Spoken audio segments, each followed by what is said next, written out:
சாதாரண ACL ligament dare தானே அப்படின்னு விட்டிங்கன்னா அடுத்து டேமேஜ் ஆக போகிறது உங்களோட மெனிஸ்கஸ் தான். இது ரொம்ப பேருக்கு தெரியாது. நம்மளோட முட்டியை முன்னாடி பின்னாடி போக விடாமல் ஸ்டேபிளாக வச்சுருக்கிறது தான் ஏசியலோட வேலை. ஏசியல் லிகமெண்ட் டேர் ஆன உடனே நீயால் ஸ்டேபிளாக இருக்க முடியாது. வாக்கிங், டேர்னிங், சடன் மூமெண்ட்டில் நீ லூஸாக ஃபீல் ஆகும். நீ ஸ்டெபிலிட்டியை இன்க்ரீஸ் பண்ண மெனிஸ்கஸ் ரொம்ப ஹார்டாக ஒர்க் பண்ண ஸ்டார்ட் பண்ணும். ஏசியல் டேரை ட்ரீட் பண்ணாமல் லாங் டேர்ம் விட்டனா குரோனிக் ஏசியல் டிஃபிஷியன்சி ஆகி மீடியல் மெனிஸ்கஸில் எக்ஸ்ட்ரா லோட் போகும், எஸ்பெஷலி போஸ்டீரியர் ஹார்னில். மெனிஸ்கஸ் செகண்ட் ஏசியல் மாதிரி ஆக்ட் ஆகி நீயை ஸ்டெபிலைஸ் பண்ண ட்ரை பண்ணும். ஆனால் ஓவர் டைமில் லோட் தாங்க முடியாமல் மெனிஸ்கஸ்லேயும் டேர் டெவலப் ஆகும். ஏசியல் அதோட வேலையை ஒழுங்காக பண்ணலனா நீல எக்ஸ்ட்ரா ரொட்டேஷன் க்ரியேட் ஆகி அந்த லோடை மெனிஸ்கஸ் அப்சர்வ் பண்ணும்.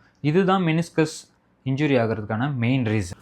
மைனர் ஏசியல் டேர் தானேன்னு ரீஅப் பண்ணாமல் விட்டிங்கன்னா அது ஏசியலோட முடியாது. ஃப்யூச்சரில் மெனிஸ்கஸ் இன்ஜுரி ஆகிறதுக்கும் சான்சஸ் ரொம்ப அதிகம். இந்த ரீலை சேவ் பண்ணிவிட்டு நீ இன்ஸ்டெபிலிட்டியை இக்னோர் பண்ணுற உங்கள் ஃப்ரெண்ட்ஸுக்கு இதை ஷேர் பண்ணுங்கள்.